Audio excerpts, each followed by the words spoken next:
പ്രൈസലോ ദൈവനാമത്തിന് മഹത്വം ഉണ്ടാകട്ടെ. ഇപ്പോൾ ഞാൻ സുദീർഘമായ യാത്ര ഇന്നലെ രാവിലെ മുതൽ യാത്ര ചെയ്തിട്ട് ഇന്ന് രാവിലെയാണ് ഇപ്പോൾ ഞാൻ ശുശ്രൂഷിക്കുന്ന ചർച്ചിലെത്തിയത്. ഞാനിപ്പോൾ ഈ വീഡിയോയിൽ വരാനുള്ള കാരണം ഒരു സമയം വളരെ സങ്കടം ഉളവാക്കുന്നതും മറുഭാഗത്ത് നമുക്ക് സന്തോഷം തരുന്നതുമായ ഒരു വിവരം എൻ്റെ പ്രിയപ്പെട്ടവരെ അറിയിക്കാൻ വേണ്ടിയിട്ടാണ്. നമ്മൾ കഴിഞ്ഞ കുറച്ച് ദിവസങ്ങൾക്ക് മുമ്പ്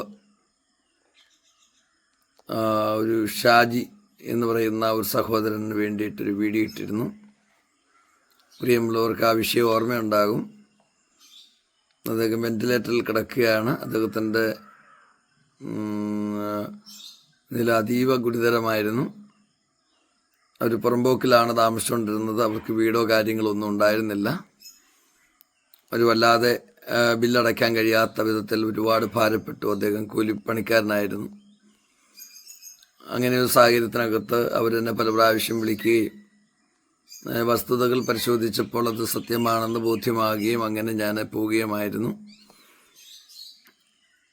അവിടെ ചെന്ന് അദ്ദേഹത്തിൻ്റെ വീഡിയോ ഇട്ടു. അതിനിമിത്തമായിട്ട് അദ്ദേഹത്തിന് ചികിത്സയ്ക്ക് കടമില്ലാതെ അവിടുന്ന് അവർക്ക് ബില്ലുകൾ അടച്ചു പോരാനായിട്ടൊന്ന് ഒരു കഴിഞ്ഞു. കാരണം മറ്റൊരു കാര്യം കൂടെ ഉള്ളത്, അദ്ദേഹം നിത്യതയിൽ ചേർക്കപ്പെട്ടു. നിത്യതയിൽ ചേർക്കപ്പെട്ടതിൻ്റെ വിഷമവും അപ്പോൾ തന്നെ ആശുപത്രിയിൽ നമുക്കറിയാം, ആശുപത്രിയിൽ ബില്ലടയ്ക്കാനില്ലാത്ത മൃതദേഹവുമായിട്ട് വരാനുള്ള ബുദ്ധിമുട്ടുകളും കാര്യങ്ങളും ഒക്കെ നമുക്ക് പൊതുവെ അറിയാവുന്നതാണ്. അപ്പോൾ അദ്ദേഹത്തിന് നമ്മൾ അന്ന് വീഡിയോ ഇട്ടതിന് നിമിത്തമായിട്ട് ആശുപത്രിയിലെ ബില്ലുകളെല്ലാം അടച്ച് സ്വസ്ഥമായിട്ട് വരുവാൻ തക്കവണ്ണം കർത്താവ് അവരെ അനുഗ്രഹിച്ചു. അതുകൂടാതെ മൃതദേഹം അവിടെ കൊണ്ടുവച്ചതൊക്കെ റോഡിലാണ്. കാരണം അവർക്ക് അങ്ങനെ ഒരു വീട് സൗകര്യങ്ങളൊന്നുമില്ല. അവർ തോടിൻ്റെ കരയിൽ ഒരു പുറമ്പോക്കിലാണ് താമസിച്ചുകൊണ്ടിരുന്നത്. അപ്പോൾ ഞാൻ അന്നത്തെ കാര്യം പറഞ്ഞ് പറ്റുമെങ്കിൽ അല്പസ്ഥലം ഈ പ്രിയമുള്ളവർക്ക് വാങ്ങിച്ചു കൊടുക്കണമെന്ന് ഞാൻ ഇങ്ങനെ പറഞ്ഞായിരുന്നു. അതനുസരിച്ച് കഴിഞ്ഞ ദിവസം അവർ 10 സെൻറ്റ് സ്ഥലം വാങ്ങി. അവർക്ക് ആകെ ലഭിച്ചത് 23.5 ലക്ഷം രൂപയാണ്.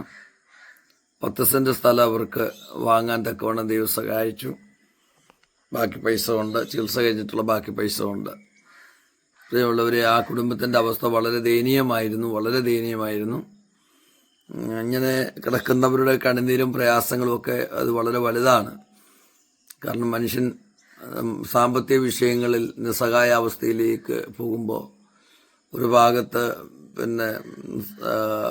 രോഗത്തിൻ്റെ ആ നിസ്സഹായാവസ്ഥ, ആരും സഹായിക്കാനില്ലാത്ത നിസ്സഹായാവസ്ഥ, പിന്നെ സാമ്പത്തിക ബുദ്ധിമുട്ടിൻ്റെ നിസ്സഹായാവസ്ഥ, ഇതെല്ലാം കൂടെ വരുമ്പോൾ ഒരു മനുഷ്യൻ തളർന്നു പോകും. ആ അനുഭവത്തിലൂടെ പോകുന്നവർക്ക് മാത്രമാണ് അത് ശരിക്കും മനസ്സിലാവുക. ഞാൻ വെന്റിലേറ്ററിൽ ചെന്ന് സാധാരണ നിലയിൽ വെന്റിലേറ്ററിലൊന്നും ഡോക്ടേഴ്സ് കയറ്റില്ല അവിടുന്ന് ഫോട്ടോ എടുക്കാനൊന്നും.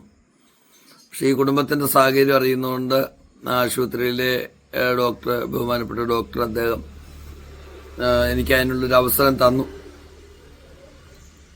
വീഡിയോ എടുക്കാൻ വേണ്ടിയിട്ട്. ഇവിടെയുള്ളവരെ, നമുക്ക് ഒത്തിരി പേരെ ഇന്നലെ സഹായിക്കാൻ കഴിയുന്നു എന്നുള്ളത് വലിയൊരു സന്തോഷം പകരുകയാണ്. കാരണം നമ്മൾ കൊടുക്കുന്നതായ തുക അത് ചെറുതായാലും വലുതായാലും അതിലൂടെ ദൈവത്തിന് പ്രവർത്തിക്കാനായിട്ട് കഴിയും. എത്രയോ കുടുംബങ്ങൾ രക്ഷപ്പെടുന്നു ജപ്തി നടപടികളിൽ നിന്നും ഒക്കെ. മാരകമായ രോഗങ്ങൾ ബാധിച്ച പലരും ഇന്ന് ജീവിച്ചിരിക്കുന്നു. അത് പ്രിയമുള്ളവർ ചെയ്ത സാമ്പത്തിക സഹായങ്ങളും മാത്രമല്ല, പ്രാർത്ഥന കൊണ്ടും കൂടെയാണ്. അതുകൊണ്ട് ആ കുടുംബത്തോട് കാണിച്ച എല്ലാറ്റിനും പ്രത്യേകമായ നന്ദി പറയുകയാണ്. 23.5 ലക്ഷം രൂപ ദൈവം അവർക്ക് നൽകി. ആ കുടുംബത്തിന് വേണ്ടി പ്രത്യേകം പ്രാർത്ഥിക്കണേ. ഇനിയും നമുക്കിങ്ങനെയുള്ള പ്രിയമുള്ളവർ സഹായിക്കാം, പ്രാർത്ഥിക്കാം. ഇനിയും മറ്റു കാര്യങ്ങൾ പുറകാലെ ഈ കാര്യങ്ങൾ ഇടുന്നതാണ്. നമ്മളൊത്തിരി സഹായിച്ച പലരുടെയും സ്ഥിതികാര്യങ്ങളെക്കുറിച്ച് ഇടുന്നതാണ്. ഞാൻ വലിയ താമസമില്ലാതെ തന്നെ അവിടെ പോയി ആ സ്ഥലത്തിൻ്റെ ഒരു ഫോട്ടോ എടുത്ത് പ്രിയമുള്ളവർക്ക് വാങ്ങിച്ച സ്ഥലത്തിൻ്റെ ഫോട്ടോ എടുത്ത് അയച്ച് തരാം. അപ്പോൾ വളരെ തിരക്കിൻ്റെ മധ്യയിലും സഭാ ശുശ്രൂഷയുണ്ട്. അപ്പം എല്ലാ ശുശ്രൂഷകളുടെയും മറ്റാത്മീയ ശുശ്രൂഷകളുണ്ട്. ഇതിൻ്റെ ഇടയിലൊക്കെ ആയതുകൊണ്ടും പലപ്പോഴും സമയങ്ങൾ ലഭിക്കാറില്ല. ഇന്നലെ വെളുപ്പിനെ പോയിട്ട് ഇന്നിപ്പോൾ എത്തിയതാണ്. ഞാനിതുവരെ വീട്ടിൽ കയറിയില്ല. ചർച്ചിൻ്റെ ചർച്ചിൻ്റെ മുമ്പിൽ ഇരുന്നുകൊണ്ടാണ് ഞാനിപ്പോൾ ഈ വീഡിയോ ഇടുന്നത്. വീട്ടിലേക്ക് കയറാൻ പോകുന്നേ ഉള്ളൂ. ഇപ്പോൾ എല്ലാ തിരക്കിൻ്റെ നടുവിൽ ദൈവം ഇത്രത്തോളം നടത്തുന്നു. എല്ലാവരും പ്രാർത്ഥിക്കുന്ന എല്ലാവർക്കും പ്രത്യേകമായി നന്ദിയുണ്ട്.